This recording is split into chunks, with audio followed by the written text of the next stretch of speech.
Hey guys, in this video we're going to take a look at how you can set the number of seconds to wait before automatically answer incoming calls on the Samsung Galaxy S23 series.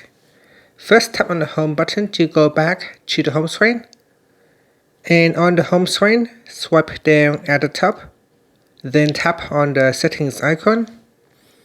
In the settings page, scroll down and then tap on accessibility.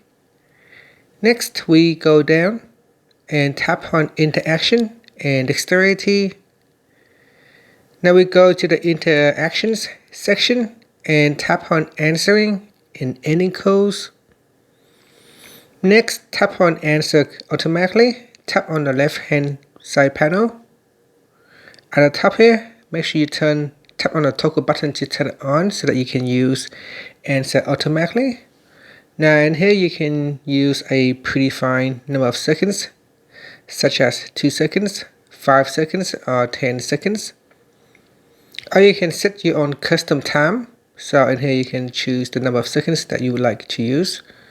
So select a time and then tap on set. And that's it. After that you can tap on the back key to go back to your settings page. Now answer automatically only works with your headset or Bluetooth device such as your earbuds. So on loudspeaker it will not answer call automatically. And that's it. Thank you for watching this video. Please subscribe to my channel for more videos.